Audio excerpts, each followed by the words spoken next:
So, we were shooting yung funeral scene, pagkikwento ni Joel Amangan, casting at crowd director, at gumanap din bilang pare. Umarte na sa pelikula si Joel, pero first time niya itong production work sa pelikula. 3 libing yun, kaya mahaba ang prosesyon. Nasa may dulo sinagay. Take 1 lang dahil gagabihin na. Gumuhit si Ishma sa lupa. Guy, sabi niya, guguhit ako dito. Naka-crane shot ako. Maglalakad kayo. Pagdating mo sa guhit, paglapit sa'yo ni Gigi, si Gigi Dueñas na gumanap na Nehemia, paglapit sa'yo ni Gigi, luluha ka sa kaliwang mata. Takot na takot ako, sabi ko, Nora, Day, kailangan magawa mo. Gagawin ko po. Gagawin ko po. Sabi niya. Umpisa na. Action! Tamang-tama pagdating nga ni Nora sa guhit at paglapit ni Gigi, pumatak ang mga luha niya sa kaliwang mata. Napapalakpak ako sa husay. Nag-ignoran niya ako after that.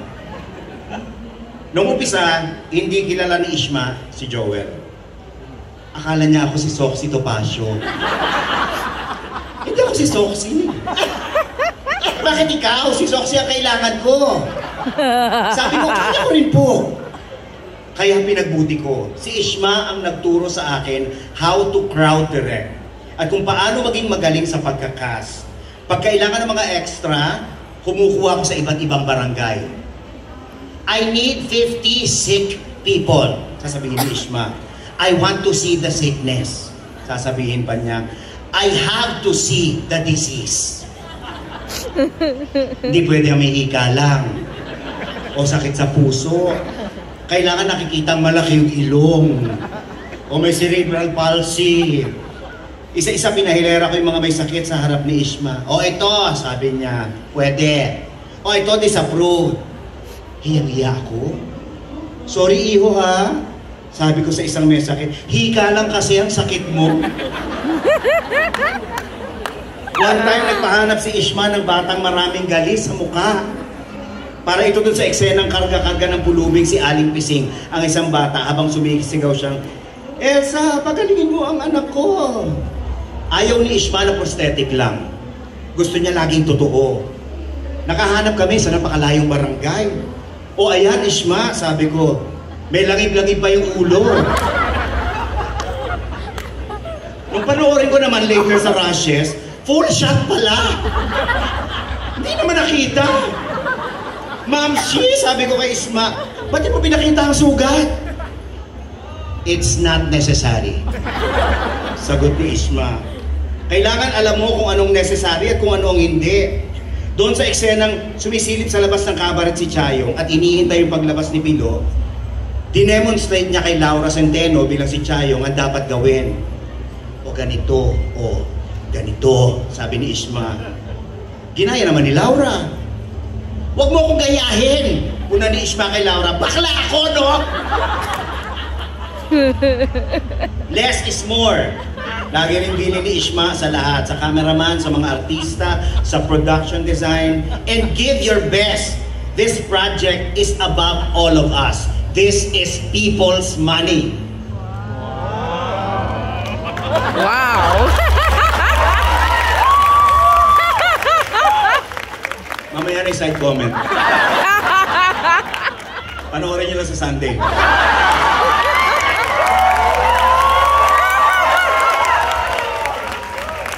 Baka madisgrasya ako. Anyway, tuloy natin. One time sa Himala, pagkikwento ni Joel, for today, we will do all the pondahan scenes. Sabi ni Ishma. Natapos. Nung nasa highway na kami pa uwi, lumapit sa akin si Warlight, yung assistant director. Sabi, may nakalimutang eksena, Joel. Sabihin mo kay Direk. Ako masunurin, second AD lang ako eh. Direk, sabi ko kay Ishma, may nakalimutan na eksena. Punyeta! Hinampas niya sa akin yung writing table. Let's go back! Puro kayo mga inutil! Kinagabihan nag-empake ako. Ano ginagawa mo? Tanong ni Ishma. Nag-empake po, Direk. Ayoko na po. Binato niyo ako ng mesa. Maski nanay ko, hindi ginagawa yun. Hindi ikaw ang binato ko, sabi niya. Si Wildlife! Eh ako po'y tinamaan. Pag ikaw lumabas dyan, sabi niya, ipapahuli kita sa PC. Alam niya kasi na aktivista ako noon. Hindi na ako lumabas. After that, we became close friends. Joel, sabi naman minsan ni Ishma, I need 2 big pigs. 1 black and 1 white. Para ito dun sa eksena ni Napilo at Chayong kung saan naghahalikan sila sa silong. Direk, sabi ni Joel, hindi po ako sa props. Sa actors po ako. There will be actors in the scene. Sagot ni Ishma. So trabaho mo yan. Nakahanap ako. Pagkikwento ni Joel, black at white. Malalaki. O Joel, sabi ni Ishma, ganito, while Pilo and Chayong are making love, the pigs have to create a sound. They have to react to the making love. Magre-react sila sa making love? Paano, direct? That's your problem. You're the casting director. You have to make them act. So, tinalian ko ng kawad yung bayag nung puting baboy. Tapos habang nagme-make love, sina Chayong at Pilo, hinihila ko yung kawad.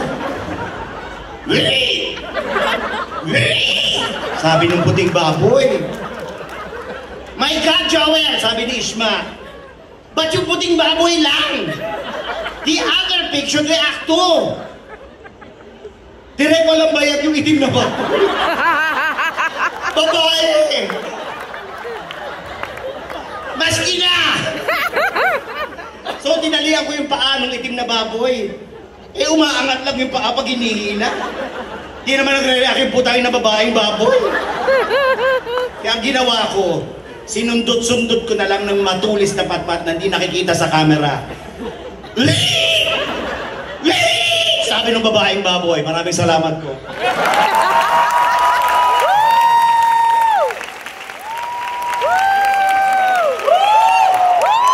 You can do better than that! Grabe! Walang kaman.